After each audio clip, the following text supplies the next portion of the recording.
बिस्मिल्लाहिर्रहमानिर्रहीम। अस्सलाम वालेकुम। फ्री आईटी ट्रेनिंग्स और उर्दू आईटी का प्लेटफॉर्म से आपका होस्ट मोहम्मद उमर खालिद हाजिर खिदमत। अच्छा दोस्तों, जैसे लास्ट लेक्चर में मैंने आप लोगों को बताया था कि नेक्स्ट टाइम हम लोग जो है इंशाल्लाह अपना विंडोज सर्वर को जो है वो शुरू करेंगे। तो आज इंशाल्लाह हम लोग बाकायदा अपना विंडोज सर्वर जो है उसका कोर्स जो है वो हम लोग शुरू करेंगे और विंडोज सर्वर को हम लोग देखेंगे कि सर्वर में हम लोग क्या क्या कुछ कर सकते हैं। अभी तक जो हम लोगों ने 12 लेक्चर्स पिछले हम लोगों ने डिस्कस किए हैं, उसके अंदर हम लोगों ने बेसिक कॉन्सेप्ट्स के हवाले से डिस्कशन की है और हम लोगों ने क्लाइंट एंड के ऊपर जो कॉन्फ़िगरेशन करनी है या इंडिविजुअल पीसी पे करनी है या अपने वर्कग्रुप एनवायरनमेंट में चीजों को कैसे मैनेज करना है। अच्छा, वो विंडोज 10 के अंदर, विंडोज 11 के अंदर, विंडोज 2016 सर्वर के अंदर, विंडोज 2019 सर्वर में, विंडोज 2022 सर्वर में, सबके अंदर वो चीजें कॉमन है। तो हम लोगों ने अभी तक वो चीजें जो है डिस्कस की हैं। तो आज स्पेसिफिकली जो है हम लोग वो चीजें स्टार्ट करने जा रहे हैं जो सर्वर से रिलेटेड है, कि जो काम जो आप लोगों का क्लाइंट साइड के ऊपर नहीं हो सकता। तो इसके अंदर हम लोग बिस्मिल्लाह करते हैं। सबसे पहला टॉपिक जो हम लोग डिस्कस करेंगे वो है एक्टिव डायरेक्टरी डोमेन सर्विसेज। इसको शॉर्टली इसको एक्टिव डायरेक्टरी भी कहा जाता है, इसको एक्टिव डायरेक्टरी डोमेन सर्विसेज भी कहा जाता है और इसको एडीडीएस भी कहते हैं। मतलब आपके सामने कोई एक्टिव डायरेक्टरी कहे या आपके सामने एडीडीएस कहे या एक्टिव डायरेक्टरी डोमेन सर्विसेज कहे, इन तीनों का जो है वो एक ही मतलब है। अच्छा, सबसे पहले तो आप लोगों को ये पता होना चाहिए कि एक्टिव डायरेक्टरी जो है क्या चीज। एक्टिव डायरेक्टरी जो है ना बेसिकली एक सेंट्रलाइज्ड डायरेक्टरी डेटाबेस है। इसके अंदर आपके नेटवर्क के सारे ऑब्जेक्ट्स की इंफॉर्मेशन होती है। अब ऑब्जेक्ट किसे कहते हैं? कोई यूजर जो है वो एक ऑब्जेक्ट है, कंप्यूटर जो है एक ऑब्जेक्ट है, प्रिंटर जो है एक ऑब्जेक्ट है, ग्रुप जो है एक ऑब्जेक्ट है। मतलब आपके एनवायरनमेंट के अंदर कितने यूजर्स हैं, कितने नंबर ऑफ कंप्यूटर्स हैं, कितने नंबर ऑफ सर्वर्स हैं, कितने नंबर ऑफ ग्रुप्स हैं, ये सारी की सारी इंफॉर्मेशन एक सेंट्रलाइज्ड लोकेशन के ऊपर जो है पड़ी होती है। यानी नेटवर्क के अंदर मौजूद एक सेंट्रलाइज्ड डायरेक्टरी डेटाबेस को हम लोग जो है एक्टिव डायरेक्टरी कहते हैं। और एक्टिव डायरेक्टरी जिस मशीन के ऊपर आप लोगों के इंस्टॉल हो जाती है उस मशीन को आपका डोमेन कंट्रोलर कहते हैं। मतलब एक्टिव डायरेक्टरी इन्वायरमेंट बनाने के लिए हमें एटलीस्ट एक सर्वर की जरूरत होती है। हमें मिनिमम एक सर्वर चाहिए, लेकिन आइडियल एनवायरनमेंट में या रिकमेंडेशन ये है कि मिनिमम 2 या मोर देन 2 सर्वर्स होने चाहिए। क्यों? क्योंकि फेल ओवर हो सके आप लोगों का, ताकि लोड शेयरिंग आप लोगों के हो सके, रिडंडेंसी आप लोगों की रहेगी। अगर एक आपका डोमेन कंट्रोलर फॉल्टी होता है, उसमें कोई प्रॉब्लम होती है, तो दूसरा डोमेन कंट्रोलर जो है वो इमीडिएटली जो है वो चीजों को टेक ओवर कर ले। तो मैं यहाँ पे आप लोगों को ज्यादा टाइम नहीं लगता, ब्रीफली इसका इंट्रोडक्शन में आप लोगों को करवाता हूँ और फिर उसके बाद हम लोग एक्टिव डायरेक्टरी की इंस्टॉलेशन पे लगाते हैं। जितनी देर में इंस्टॉलेशन हो रही होगी तो फिर मैं आप लोगों को जो है ना थ्योरी जो है एक्सप्लेन कर दूंगा। अच्छा, ये स्लाइड में आप लोगों से शेयर कर दूंगा। स्लाइड्स के अंदर ये सबसे पहले ये 3rd नंबर की जो स्लाइड है, इसमें जो title active directory domain services overview, आप इसके ऊपर अगर क्लिक करोगे तो ये यहाँ पे मैंने माइक्रोसॉफ्ट का आर्टिकल का भी जो है ना लिंक भी दिया होगा। तो आप इस पर क्लिक करोगे तो डायरेक्ट आप जो है माइक्रोसॉफ्ट की साइट के ऊपर पहुंच जाओगे और इसके अंदर उन्होंने बड़ी डिटेल के साथ जो है ना एक्टिव डायरेक्टरी का इंट्रोडक्शन करवाया कि एक्टिव डायरेक्टरी क्या होती है, स्कीमा क्या होता है, ग्लोबल कैटलॉग क्या होता है, रेप्लिकेशन वगैरह क्या होती है, उससे रिलेटेड कौन कौन से आर्टिकल्स वगैरह हैं। ठीक है। अच्छा, जैसे यहाँ पे लिखा है कि directory is a hierarchical structure that store information about object on the network. A directory services such as Active Directory Domain Services provides the method for storing directory data, for making this data available to network users and administrators. For example, ADDS stores information about user accounts such as username, password, phone numbers, and so on, and enable other authorized user on the same network to access this information. अच्छा, active directory से join जितनी भी मशीनें होंगी ना, सिर्फ और सिर्फ वो हमारी इंफॉर्मेशन को जो है एक्सेस कर सकेंगे। अब जो जो हमारी डोमेन के अंदर होगा, मतलब डोमेन एनवायरनमेंट बनाने के लिए आप लोगों को एक्टिव डायरेक्टरी की जरूरत पड़ती है। और एक्टिव डायरेक्टरी जिस मशीन पर इंस्टॉल हो जाती है उस मशीन को हम लोग डोमेन कंट्रोलर कहते हैं।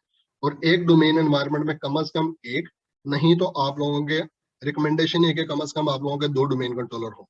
Active Directory stores information about object on the network and make this information easy for administrator and users to find and use.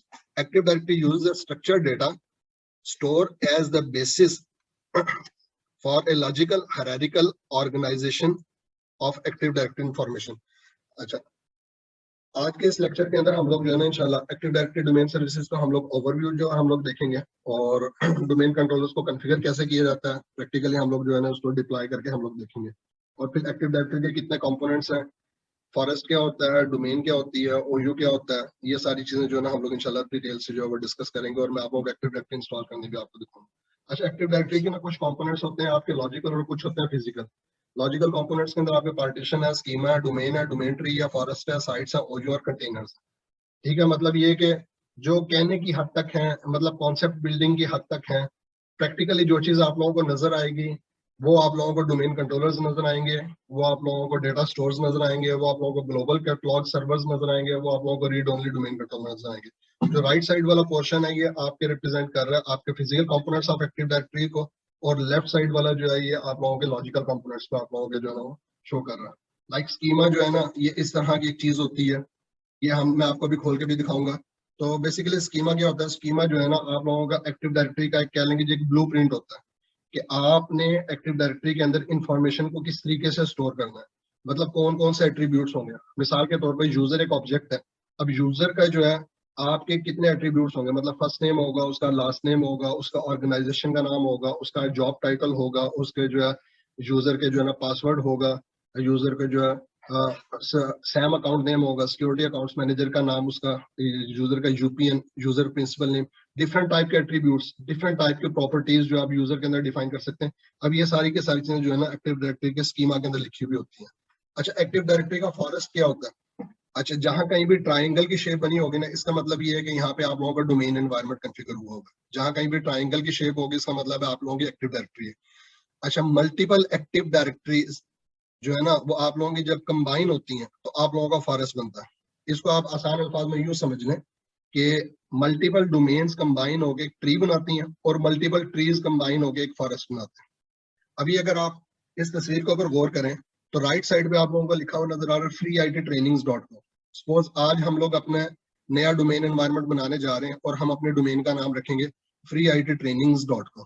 ठीक है, तो ये हमारा जो आज हम लोग बिल्कुल नए सिरे से स्क्रैच से हम लोग बिल्ड करने जा रहे हैं, ये बेसिकली हम लोगों का डोमेन के जो है ना फॉरेस्ट का हमारा रूट डोमेन होगी, ये हमारे फॉरेस्ट की रूट डोमेन कहलाएगी।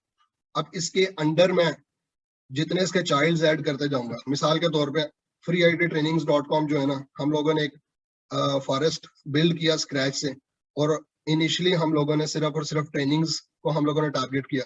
लेटर ऑन हम लोगों ने सर्विसेज के बिजनेस में भी डील करना शुरू कर दिया, मतलब हम लोग जो है ना प्रोजेक्ट आउटसोर्सिंग कर रहे हैं, या हम लोग वेब डेवलपमेंट का काम कर रहे हैं, या एप्लीकेशन डेवलपमेंट का काम कर रहे हैं। तो फ्री आईटी ट्रेनिंग्स के अंदर हम लोगों ने एक सब डोमेन उसकी बना ली, या उसकी एक चाइल्ड डोमेन बना दी, और उस चाइल्ड डोमेन का नाम था services.freeittrainings.com।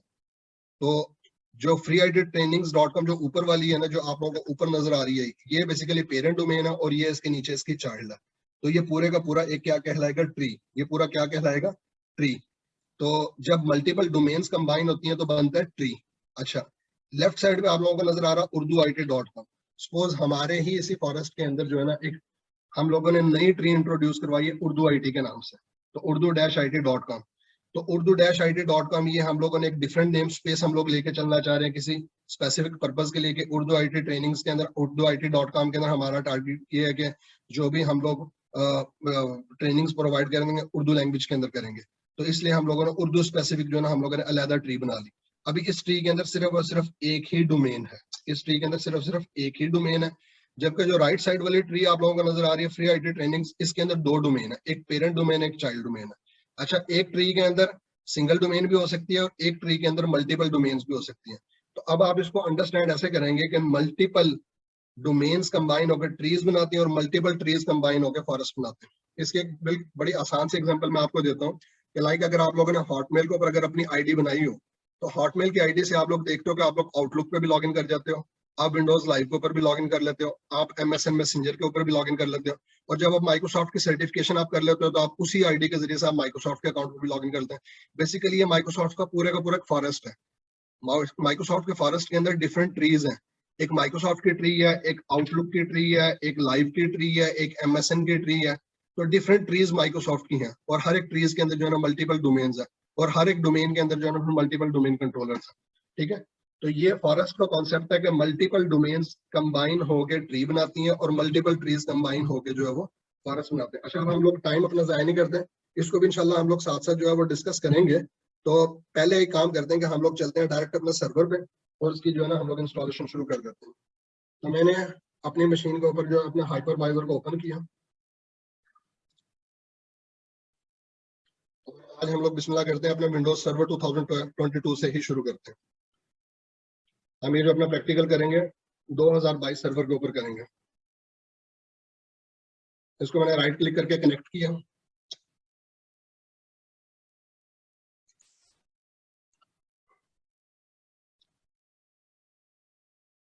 इसको मैं फुल स्क्रीन कर लेता हूँ ताकि स्क्रीन रेजोल्यूशन का हम लोगों का प्रॉब्लम ना आए, जो लोग रिमोटली बैठे हैं उनको पूरी उनके लिए विजिबल हो।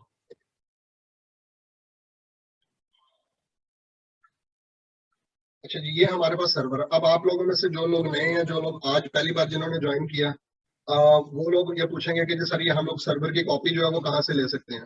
तो मैंने आप लोगों को बताया था कि आप गूगल पर सर्च करें माइक्रोसॉफ्ट फ्री डाउनलोड से जो है ना, आप लोग किसी भी माइक्रोसॉफ्ट के प्रोडक्ट का ट्रायल आप लोग डाउनलोड कर सकते हो। और माइक्रोसॉफ्ट की वेबसाइट के ऊपर ही माइक्रोसॉफ्ट ने 180 डेज के लिए विंडोज 2022 सर्वर जो है ना वो पब्लिक के लिए अवेलेबल किया हुआ है कि 2022 सर्वर जो है अभी ये हमारे पास भी जो है, ये हम लोगों ने 180 डेज के लिए परचेज किया था। अभी देखें, अभी ये देखें रिमेनिंग बता रहा है कि 157 दिन जो है ना हमारे बाकी रह गए।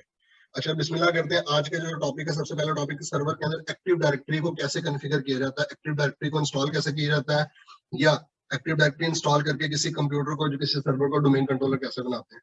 तो आप लोगों का आई होप के याद होगा, मैंने आप लोगों को शुरू के अंदर जो आपको बताया था कि सर्वर की इंस्टॉलेशन के फौरन बाद हम लोगों ने क्या काम करने हैं कि हम लोगों ने उसके पोस्ट इंस्टॉलेशन कॉन्फ़िगरेशन करनी है या इनिशियल कॉन्फ़िगरेशन टास्क परफॉर्म करने हैं।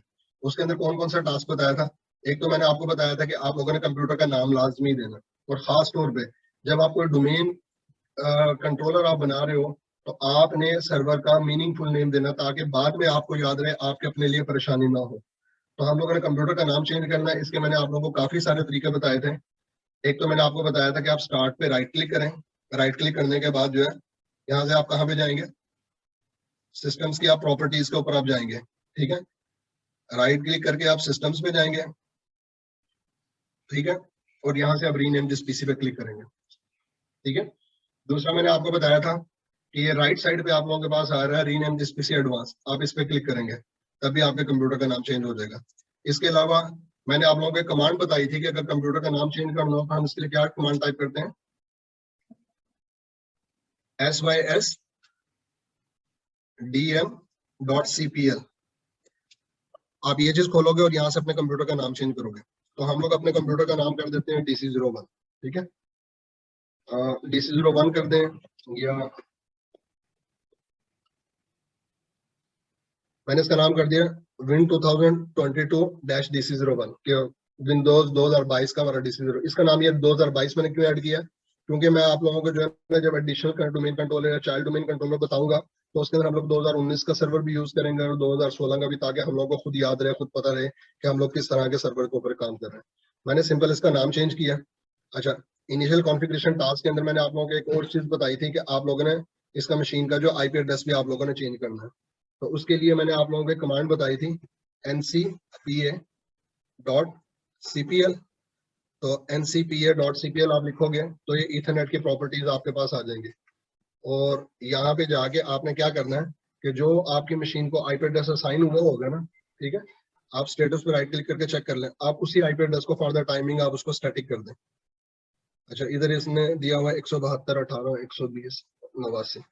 हम लोग ये काम करते हैं कि मुझे याद है कि हमारे एनवायरनमेंट के अंदर जो है ना 192.163 वाली सीरीज चल रही है, तो मैं इसको फिलहाल में वो 192.163 सीरीज वाला वही IP एड्रेस मैं इसको स्टैटिक दे देता हूँ, 192.168.3. सपोज इसका नाम मैं इसका IP एड्रेस मैंने कर दिया 200। ठीक है, और इसका डिफॉल्ट गेटवे 192.168.3.1, ये मैंने इसका गेटवे कर दिया। अभी मैं DNS वगैरह कुछ नहीं दे रहा इसका। अच्छा जी, हम लोग डिस्कस कर रहे थे आज जो है हम लोग इंशाल्लाह एक्टिव डायरेक्टरी जो है वो इंस्टॉल करके देख रहे हैं। तो सबसे पहले हम लोगों ने एक फ्रेश मशीन ली है विंडोज 2022 सर्वर की, और इस सर्वर को हम लोगों ने अभी तक जो है इसका हम लोगों ने सिंपल नाम चेंज किया, और इस मशीन को हम लोगों ने स्टैटिक IP एड्रेस असाइन किया, और इसका हम लोगों ने टाइम जोन जो है वो सेट किया। अब जो है इसके ऊपर मैंने एक्टिव डायरेक्टरी इंस्टॉल करनी है, और उस मशीन को मैंने डोमेन कंट्रोलर मैंने बनाना है। तो एक्टिव डायरेक्टरी इंस्टॉल करने के लिए, डोमेन कंट्रोलर जो है बनाने के लिए, मुझे इसके ऊपर जो है रिक्वायर्ड बाइंड्रीज जो है ना वो इंस्टॉल करनी पड़ेंगी। इसके प्री रिक्विजिट्स जो है ना मुझे वो मीट करने पड़ेंगे। तो एक्टिव डायरेक्टरी के जो प्री रिक्विजिट्स हैं उसके अंदर हमें 2 सर्वर के रोल इसमें ऐड करने पड़ेंगे।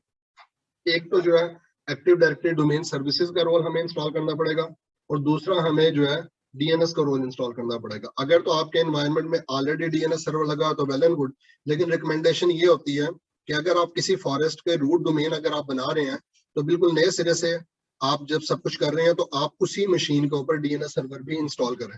तो अब आपने इसके ऊपर कोई भी रोल इंस्टॉल करना है तो वो आप सर्वर मैनेजर के अंदर आ जाएंगे। सर्वर मैनेजर को आप लोगों ने कहाँ से खोलना है? सर्वर मैनेजर को आप लोग एडमिनिस्ट्रेटिव टूल से भी खोल लेंगे, या फिर आप डायरेक्ट जो है सर्च के अंदर आगे आप लिखें सर्वर मैनेजर, तो आप लोगों का सर्वर मैनेजर सामने आ जाएगा। सर्वर मैनेजर में आने के बाद आप मैनेज पे क्लिक करेंगे, ऐड रोल एंड फीचर्स पे क्लिक करेंगे। ठीक है, ये कह रहा है कि सर्वर मैनेजर जो है ना अभी इसके जो है ना चीजों को लोड कर रहा है, थोड़ी देर ठहर के आप दोबारा क्लिक कीजिएगा इसके ऊपर। ठीक है, अच्छा मैंने जब इस पे मैनेज पे क्लिक किया और ऐड रोल एंड फीचर्स पे क्लिक किया, before you begin this visit help you to install role services and feature, you determine which role services or feature to install based on the computing need of your organization, such as documents or hosting a website। किस मकसद के लिए आप लोग जो है ना इस सर्वर को यूज करना चाह रहे हो, तो हम इसको जो है ना अपना आइडेंटिटी एक्सेस मैनेजमेंट सर्वर बनाना चाह रहे हैं, या फिर हम इसको अपना एक्टिव डायरेक्टरी डोमेन कंट्रोलर बनाना चाह रहे हैं, या इसको हम लोग वेब होस्टिंग का सर्वर बनाना चाह रहे हैं, या फाइल सर्वर बनाना चाह रहे हैं, या डीएनएस सर्वर बनाना चाह रहे हैं। जो काम भी लेना चाह रहे हैं तो वो रिक्वायर्ड रोल हम इस पर इंस्टॉल करेंगे। तो हमारे केस में हम लोग आज के ऊपर एक्टिव डायरेक्टरी इंस्टॉल करने जा रहे हैं। तो हम लोग जो है ना, अच्छा जब आप इस पे क्लिक करोगे ना, देन उसके बाद दो ऑप्शन है। वो पहली ऑप्शन कहता है कि रोल बेस्ड और फीचर बेस्ड इंस्टॉलेशन, दूसरी ऑप्शन है रिमोट डेस्कटॉप सर्विसेज इंस्टॉलेशन। तो आप लोगों ने पहली ऑप्शन को रोल बेस्ड और फीचर बेस्ड इंस्टॉलेशन उसको सिलेक्ट किया आपने। देन उसके बाद वो पूछ रहा है कि select the server from the server pool. अच्छा, ये जो सर्वर पूल वाला कॉन्सेप्ट है ना, ये विंडोज 2012 टू ऑनवर्ड माइक्रोसॉफ्ट ने इंट्रोड्यूस करवाया कि विंडोज 2008 2008 R2 के अंदर पुराने उसके अंदर तो सर्वर मैनेजर के जरिए सिर्फ एक मशीन को आप सिर्फ मैनेज कर सकते थे, लेकिन अभी 2016 सर्वर के अंदर 2019 में 2022 के अंदर आप पूरा एक सर्वर पूल को यहीं से बैठ के इसी कंसोल से मैनेज कर सकते हो कि नंबर ऑफ सर्वर्स को जो है ना। तो अब वो पूछ रहा है कि अपने पूल में से सिलेक्ट करो। तो फिलहाल मैंने ये इसने बाय डिफॉल्ट खुद ही अपने आप को सिलेक्ट किया हुआ है कि select a server from the server pool. तो ये 2022 सर्वर जो हम लोगों ने अभी नाम दिया विन 2022-DC01, ये मैंने सिलेक्ट किया और इसको नेक्स्ट किया। अच्छा, ये यहाँ से हम लोगों ने रोल जो हमें इंस्टॉल करने हैं, मैंने आप लोगों को बताया था कि ये इसके अंदर डिफरेंट टाइप के रोल्स हैं जो इसका प्राइमरी फंक्शनैलिटी डिफाइन करते हैं। तो यहाँ पे जो सेकंड वाला रोल आप लोगों का एक्टिव डायरेक्टरी डोमेन सर्विसेज, आप इसको सिलेक्ट करोगे। ठीक है, active directory domain services. Active directory domain services ADDS stores information about object on the network and make this information available to user and network administrator.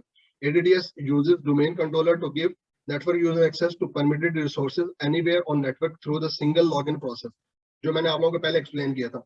अच्छा, जो ही active directory domain services को मैंने select किया ना, तो वो साथ में ये कह रहा है कि ये वाले टूल्स इंस्टॉल होंगे।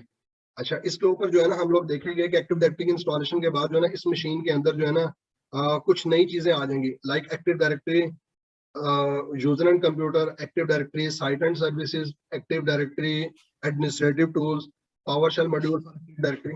अभी आप ये देखें, अगर आप मैं टूल पे, मैं इसको फिलहाल कैंसिल कर रहा हूँ और इसको मैं प्रीवियस पे क्लिक करके मैंने कैंसिल कर दिया। पहले मैं आपको दिखा दूं। अभी ये देखें, मैं टूल्स पे क्लिक कर रहा हूँ तो एक्टिव डायरेक्टरी से रिलेटेड कुछ भी यहाँ पे नजर नहीं आ रहा। तो जब हम एक्टिव डायरेक्टरी सक्सेसफुली इंस्टॉल कर लेंगे तो यहाँ पे 5 नए टैब्स का इजाफा हो जाएगा। ठीक है, तो मैंने यहाँ से मैनेज पे क्लिक किया, ऐड रोल एंड फीचर्स पे क्लिक किया, नेक्स्ट किया, role based feature based installation, अपने सर्वर को सिलेक्ट किया और यहाँ से मैंने एक्टिव डायरेक्टरी डोमेन सर्विसेज इसको मैंने सिलेक्ट किया और ऐड रिक्वायर्ड फीचर पे क्लिक कर दिया। और दूसरी ऑप्शन जो है वो डीएनएस सर्वर और डीएनएस टूल। ठीक है, आप लोगों ने एक्टिव डायरेक्टरी डोमेन सर्विसेज और डीएनएस सर्वर इन दोनों को सिलेक्ट किया, नेक्स्ट पे क्लिक किया, नेक्स्ट किया, नेक्स्ट किया, अगेन आपने नेक्स्ट किया और उसके बाद यहाँ पे एक चेकबॉक्स है restart the destination server automatically if required, इसको यस किया और उसके बाद आपने इंस्टॉल पे क्लिक कर दिया।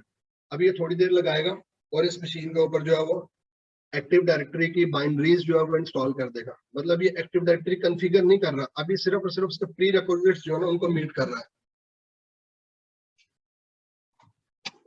तो अभी सिर्फ प्री रिक्विजिट्स जो है ना उसके इंस्टॉल कर रहा है। ये प्री रिक्विजिट्स इंस्टॉल हो जाएंगे तो देन उसके बाद हम इसके ऊपर जो है ना अपनी एक्टिव डायरेक्टरी जो है वो कॉन्फ़िगर करेंगे। ठीक है, अच्छा ये हम लोगों ने ऑटोमेटिक रिस्टार्ट पे लगा दिया। जितने देर में ये रिस्टार्ट होता है हम लोग जो अपने स्लाइड्स के ऊपर वापस आ जाते हैं। अच्छा, जैसे मैंने आप लोगों को पहले बताया था, देखें इस स्लाइड के अंदर ये यही बात बता रहा है, ADDS रिक्वायर 1 और मोर डोमेन कंट्रोलर, कि एक्टिव डायरेक्टरी डोमेन सर्विसेज के लिए कम से कम एक से ज्यादा डोमेन कंट्रोलर्स की आप लोगों को जरूरत होती है। All domain controllers hold a copy of the domain database which is continuously synchronised, कि हर जो डोमेन, जितने भी आप डोमेन कंट्रोलर इसमें लगाते जाएंगे ना, जो पहला डोमेन कंट्रोलर होगा ना, तो वो आपका कहलाता है प्राइमरी डोमेन कंट्रोलर। और उसके बाद जितने डोमेन कंट्रोलर होते हैं वो सारे के सारे आपके एडिशनल डोमेन कंट्रोलर होते हैं। ठीक है, विंडोज 2003 के अंदर तो इसको कहा करते थे पीडीसी, बीडीसी, इस तरह का कॉन्सेप्ट था। ठीक है, जो पहले पुरानी अगर बात करूं मैं, विंडोज एनटी से अगर शुरू करते हैं, एक्टिव डायरेक्टरी का जो माइक्रोसॉफ्ट ने कॉन्सेप्ट इंट्रोड्यूस करवाया था, ये सन 2000 से भी पहले, मतलब आज से तकरीबन उनको 22 साल पहले माइक्रोसॉफ्ट ने इंट्रोड्यूस करवाया था ये, जब विंडोज एनटी 4 हुआ करते थे। तो उस वक्त जब पहला डोमेन कंट्रोलर बनाते थे, उसको हम लोग कहते थे कि ये सिंपल जो है ना एक प्राइमरी डोमेन कंट्रोलर है। उसके बाद जो हम लोग उसका जो बैकअप डोमेन कंट्रोलर बनाया करते थे। लेकिन अभी 2012 के अंदर या 2016 के अंदर जो ना पीडीसी बीडीसी का कोई कॉन्सेप्ट नहीं है। पहला डोमेन कंट्रोलर जो है वो सिंपल आप लोगों का कहलाता है डीसी, और उसके बाद जितने आप लोगों के डोमेन कंट्रोलर बनते जाएंगे वो सारे के सारे आप लोगों के कहलाएंगे एडीसी, एडिशनल डोमेन कंट्रोलर। तो हर एक डोमेन एनवायरनमेंट में जितने डोमेन कंट्रोलर भी आप लोग कॉन्फ़िगर करोगे, उन सब के पास डेटाबेस की सेम कॉपी होगी, और वो आपस में जो कॉन्टिन्यूसली जो है ना इंफॉर्मेशन का एक्सचेंज कर रहे होंगे। और इस कॉन्सेप्ट को हम लोग रेप्लिकेशन भी कहते हैं, और इसको हम लोग सिंक्रोनाइजेशन भी कहते हैं। The domain in this context within which users account, computer account and group are created. The domain is a replication boundary. अच्छा, डोमेन की एक आसान सी सादी सी बिल्कुल जो है ना सिंपलेस्ट डेफिनेशन क्या है? कोई आपसे पूछेंगे कि सिंगल लाइन में आप डिफाइन करेंगे डोमेन होती क्या, you can say it is a logical boundary of the network. Domain क्या होती है? Logical boundary of the network. या और you can say it is a collection of OUs, कि ये एक ओयूज का मजमुआ है, या ये आप लोगों की एक रेप्लिकेशन बाउंड्री है, logical boundary of the network, कि आपके नेटवर्क की एक लॉजिकल बाउंड्री है। ठीक है, आई होप कि वो बाइनरीज इसके ऊपर इंस्टॉल हो गई होंगी। हम दोबारा अपनी वर्चुअल मशीन पर वापस आते हैं।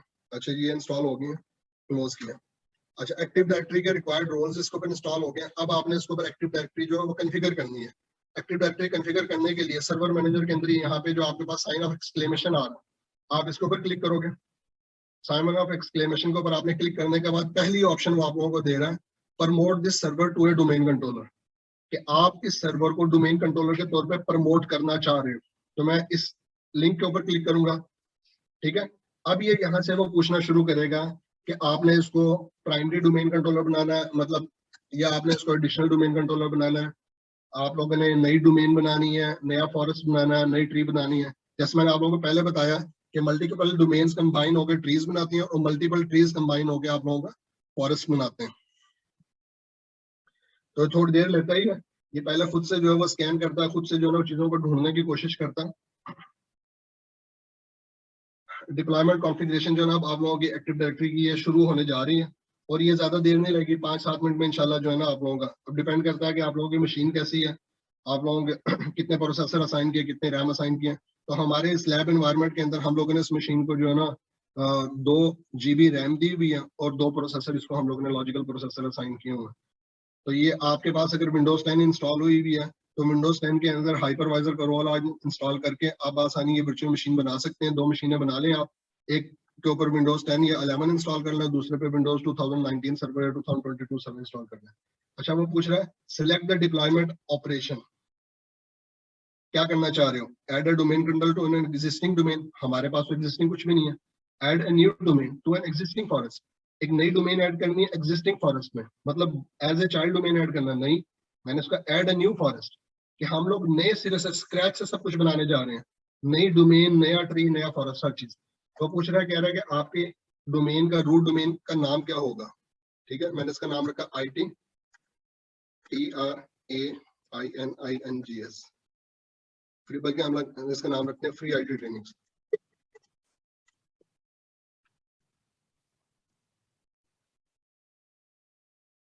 इसका नाम रखा मैंने freeittrainings.com।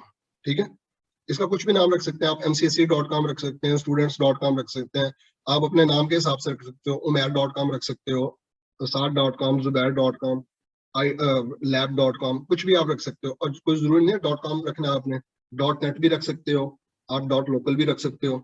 ये जो अभी मैंने नाम टाइप किए freeittrainings.com, ये बेसिकली मैंने डिफाइन किया है इसके अंदर अपना FQDN, fully qualified domain name. ठीक है, freeittrainings.com आप लोगों ने ये रखना है, ये रख लें, urduit.com रखना है वो रख लें, mcse.com रखना है वो रख लें, वो आपकी मर्जी है। मैंने उसको नेक्स्ट किया। मतलब ये सारी चीजें आपके प्लानिंग का पार्ट होती हैं। जब आप कोई ऑर्गेनाइजेशन ज्वाइन करते हो ना, तो फिर उसके अंदर वो सारी चीजें आपको पहले पेपर वर्क करना पड़ता है, प्लानिंग करनी पड़ती है। अच्छा, वो पूछ रहा है डोमेन का और फॉरेस्ट का फंक्शन लेवल आपने क्या रखना है। अच्छा, ये इंशाल्लाह लेटर ऑन भी हम लोग इसको जो है ना डिटेल से हम लोग जो है ना इस चीज को जो है डिस्कस करेंगे। तो ये जितना हाई रखोगे ना आप फंक्शन लेवल, जितना आप हाई रखोगे फंक्शन लेवल, उतने एडवांस फंक्शनैलिटीज को, फीचर्स को जो है ना आप लोग अवेल कर सकते हो। ठीक है, लेकिन अगर मैंने अभी इमीडिएटली इसका मैंने फंक्शन लेवल 2016 कर दिया, तो इसका मतलब ये है कि 2016 या 2016 के बाद वाले जितने डोमेन कंट्रोलर्स है ना, वो तो इसके साथ रेप्लिकेट करेंगे, वो मेरे डोमेन का, मेरे फॉरेस्ट का, मेरे ट्री का पार्ट हो सकते हैं। लेकिन अगर मैं बैकवर्ड कंपेटिबिलिटी रखना चाह रहा हूँ, मैं चाह रहा हूँ कि मेरे एनवायरनमेंट में माइट भी लेटर ऑन कोई 2012 का सर्वर भी ऐड हो या 2008 का भी सर्वर ऐड हो, तो फिर उनको सपोर्ट करने के लिए उनके अकॉर्डिंगली आप लोगों को जो है ना अपना फंक्शन लेवल जो है वो रखना पड़ेगा। ठीक है। अच्छा, फिर दूसरी एक और चीज कि अगर आप ये मैक्सिमम कर देते हो ना फॉरेस्ट का फंक्शन लेवल, फिर आप डोमेन का चेंज नहीं कर सकते। ठीक है। अच्छा, अभी देखें, मैं सपोज डोमेन का करता हूँ सिंपल 2008, तो अब ये सॉरी मैंने फॉरेस्ट का किया 2008, अब डोमेन के भी मेरे पास जो है ना ऑप्शंस इनेबल हो गई है, डोमेन का भी मैं फंक्शन लेवल कुछ भी रख सकता हूँ, 2008 2008 R2, 2012 2012 R2। ठीक है। फॉर द टाइमिंग हम लोग करते हैं कि 2012 R2 हम लोग कर लेते हैं, वो सिर्फ प्रैक्टिकल की हद तक जो है ना मैंने कि आप लोगों को लेटर ऑन एक प्रैक्टिकल करवाना है कि जी डोमेन का फंक्शन लेवल कैसे रेज करते हैं। ठीक है। मकसद क्या है कि जितना आपका फंक्शन लेवल अप होगा उतने ज्यादा एडवांस सिक्योरिटी फीचर्स को आप लोग अवेल कर सकते हो। लेकिन डिसएडवांटेज क्या होगा, बैकवर्ड कंपेटिबिलिटी आप लोगों की खत्म हो जाएगी। अच्छा, एक तो ये function level, domain function level, forest function level, ये दोनों आपने डिफाइन करने, देन उसके बाद पूछ रहे specified domain controller capabilities, domain name system server, वो मैं इसी के ऊपर ही मैं कॉन्फ़िगर करने जा रहा हूँ, तो इस चेकबॉक्स को आप लोगों ने लाजमी सेलेक्ट करना है। ठीक है। दूसरा, ग्लोबल कैटलॉग सर्वर, आपके डोमेन एनवायरनमेंट के अंदर एटलीस्ट एक ग्लोबल कैटलॉग सर्वर जो है ना वो जरूर होना चाहिए, ये माइक्रोसॉफ्ट की रिकमेंडेशन है। ग्लोबल कैटलॉग क्या होता है, ग्लोबल कैटलॉग के पास जो है ना आपकी जितनी भी चाइल्ड डोमेन्स है ना, आपके एनवायरनमेंट में फॉरेस्ट में जितनी दूसरी डोमेन्स लगी होंगी, सब डोमेन्स लगी होंगी, उनकी इंफॉर्मेशन का सबसेट इसके पास होगा। मतलब अपनी डोमेन की कंप्लीट इंफॉर्मेशन होगी और बाकी डोमेन्स की इंफॉर्मेशन का पार्शियल अकाउंट सबसेट, इसको पास की भी जो है ना हम इसके लिए टर्मिनोलॉजी यूज करते हैं। तो पार्शियल इंफॉर्मेशन सबसेट इसके पास जो है ना होगा। तो ये खैर आगे चल के हम लोग जो है ना डिटेल से इसको देखेंगे ग्लोबल कैटलॉग क्या होता है। ये बेसिकली आप लोगों के सर्च को ऑप्टिमाइज करने के लिए जो है हम लोग यूज करते हैं। तो चूंकि हमारा पहला डोमेन कंट्रोलर है, पहली डोमेन है, पहली ट्री है, पहला फॉरेस्ट है, सब कुछ नया स्क्रैच है, तो डीएनएस भी करेंगे, ग्लोबल कैटलॉग भी करेंगे। अच्छा, रीड ओनली नहीं करेंगे, पहला डोमेन कंट्रोलर आपका कभी भी रीड ओनली नहीं हो सकता। अगर आप एडिशनल डोमेन कंट्रोलर बना रहे हो तो फिर उसको रीड ओनली बना सकते हो।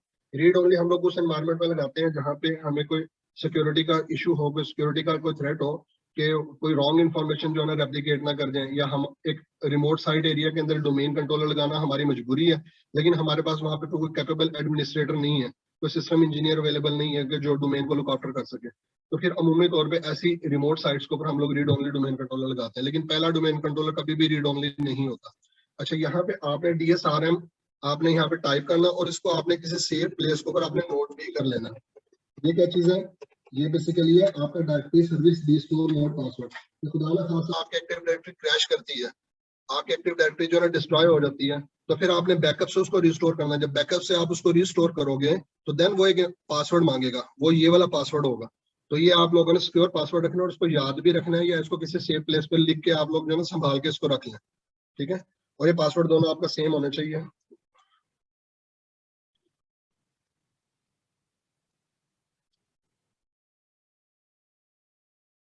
नेक्स्ट किया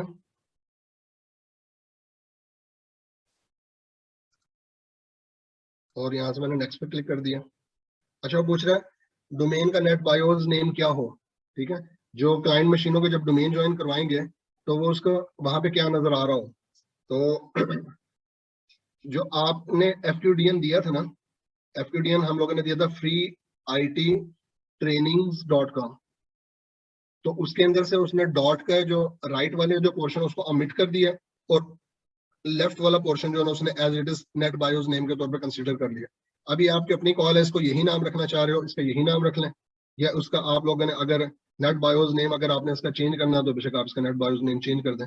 अच्छा, आप ये भी कर सकते हो कि वहां पे रखा था आपने फ्री IT trainings.com और यहाँ पे आप करना चाहो urdu-IT, तो आप ये भी कर सकते हो। लेकिन फिलहाल फॉर द टाइमिंग मैं इसका नेट बायोस नेम यही रख रहा हूँ। तो अगर आप लोग रखते हो अपने डोमेन का नाम mcse.com, तो mcse आपका नेट बायोस नेम होगा। अगर फॉर एग्जांपल एक बंदा जो है वो जिसका नाम है जुबैर, वो रख रहा है जुबैर.com, तो जुबैर उसका नेट बायोस नेम होगा डिफॉल्ट। अगर वो चेंज करना चाहें तो चेंज कर सकते हैं। नेक्स्ट किया इसको मैंने।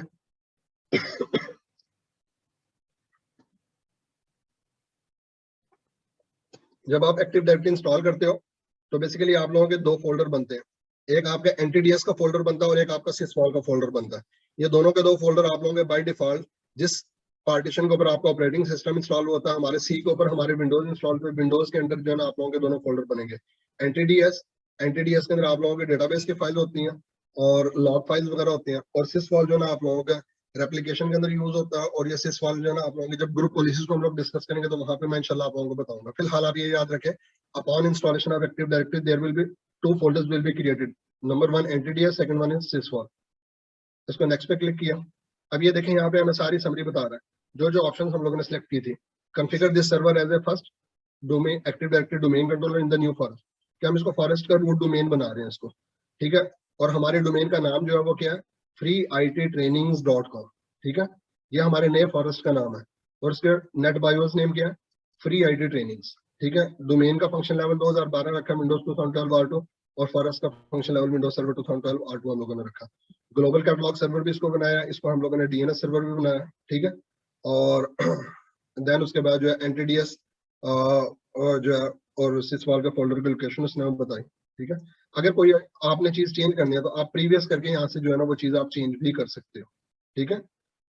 ये मैं शुरू से आपको दोबारा दिखा रहा हूँ। जब पहले स्क्रीन आएगी तो उसके अंदर आपने क्या करना है, ऐड अ न्यू फॉरेस्ट, और आपने FQDN देना, fully qualified domain name, mcse.com, uber.com, sart.com या itlabs.com या urduit.com, ठीक है। नया फॉरेस्ट, नई डोमेन, फॉरेस्ट का function level according to your own choice, according to your own need. For example forest का फंक्शन लेवल मैं रख रहा हूँ 2008 R2, और डोमेन का फंक्शन लेवल मैं इंक्रीज कर सकता हूँ, ठीक है। लेकिन अगर मैंने डोमेन का फंक्शन लेवल ही मैंने 2012 R2 कर दिया, सॉरी फॉरेस्ट का फंक्शन लेवल, अब मैं डोमेन का इससे नीचे नहीं लेके जा सकता। मतलब फॉरेस्ट के फंक्शन लेवल से बिलो नहीं होगा, हमेशा इससे इसके इक्वल होगा या इससे अबव होगा। तो आप लोग यहाँ से फिलहाल for the timing 2008 R2 select कर लें, 2012 को सिलेक्ट कर लें। तो मैंने दोनों को 2012 कर दिया। Directory service restore mode password किया, पहले दो चेक बॉक्सेस को सिलेक्ट किया, डीएनएस को और ग्लोबल कैटलॉग के चेक बॉक्स को, और देन उसके बाद मैंने इसको नेक्स्ट किया। और a delegation for this DNS server cannot be created because the authoritative parent zone cannot be found, ठीक है। कोई बात नहीं, हम इसको नेक्स्ट कर दें, सिर्फ जस्ट वार्निंग है। नेक्स्ट किया।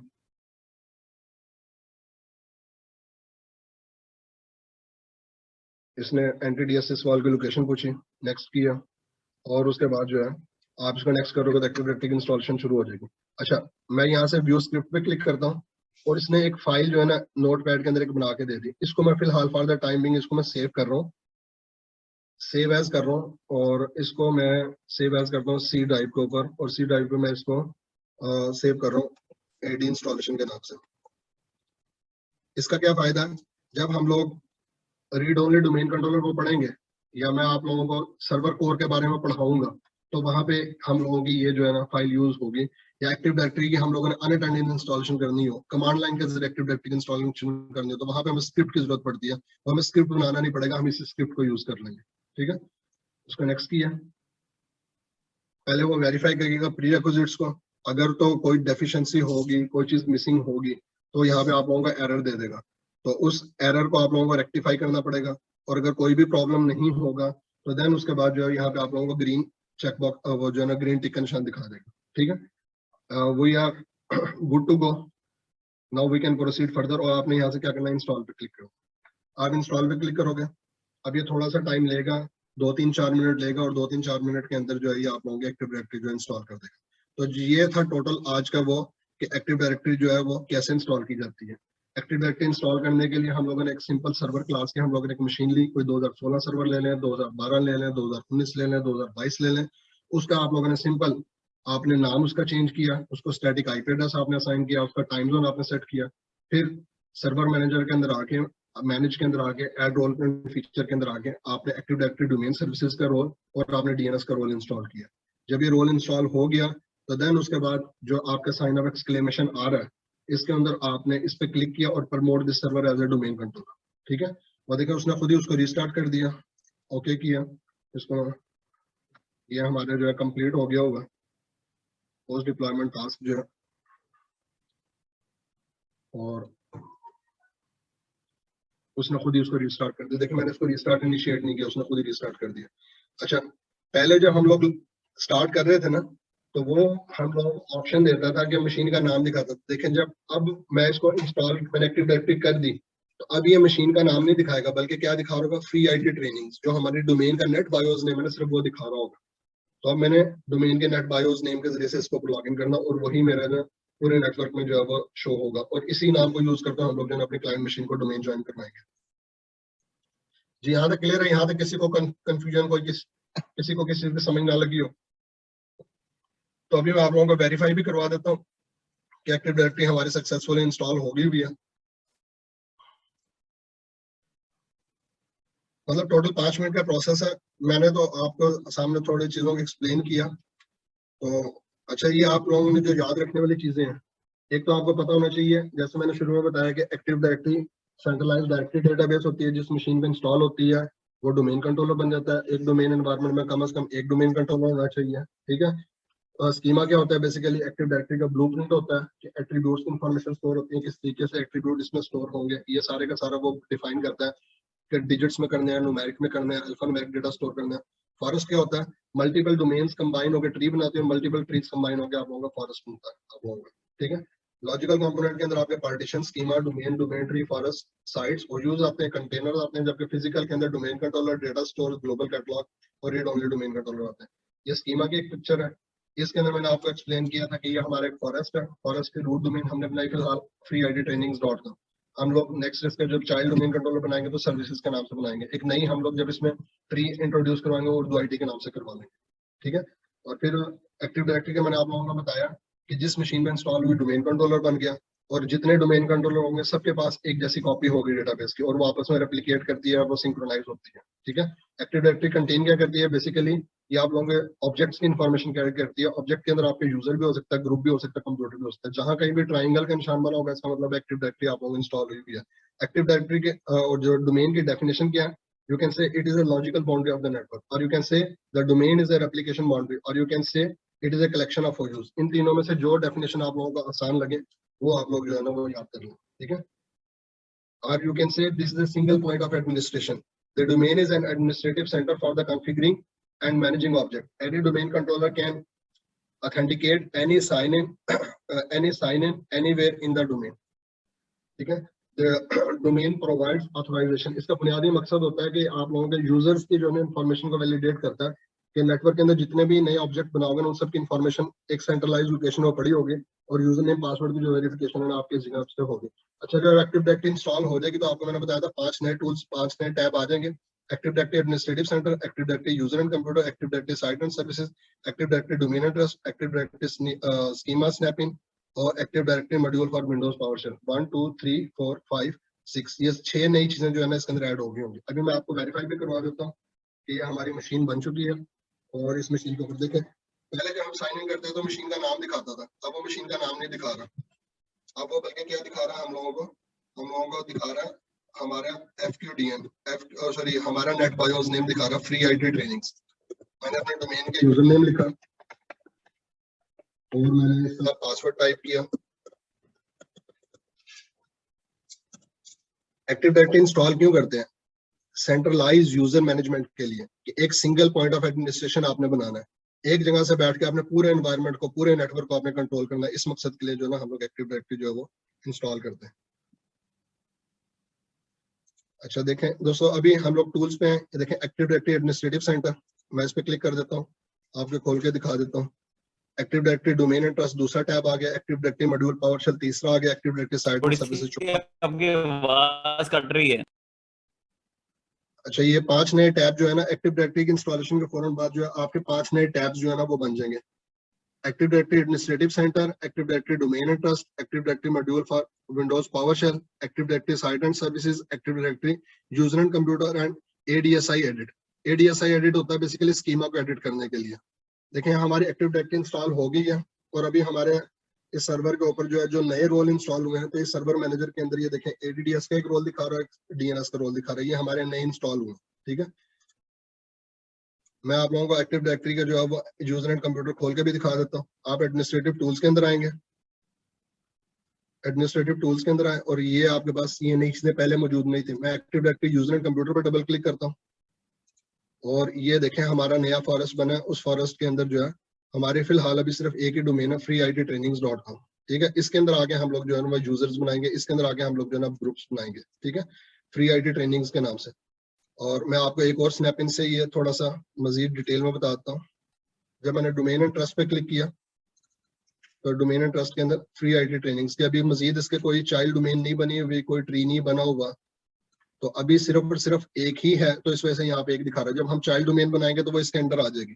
ठीक है, और एक और चीज के डोमेन कंट्रोलर भी मैं आपको दिखा दूं कि हमारे कितने डोमेन कंट्रोलर हैं। डोमेन कंट्रोलर किसको कहते हैं? डोमेन एनवायरनमेंट को जो कंट्रोल करने वाला होता है उसको बोलते हैं डोमेन कंट्रोलर।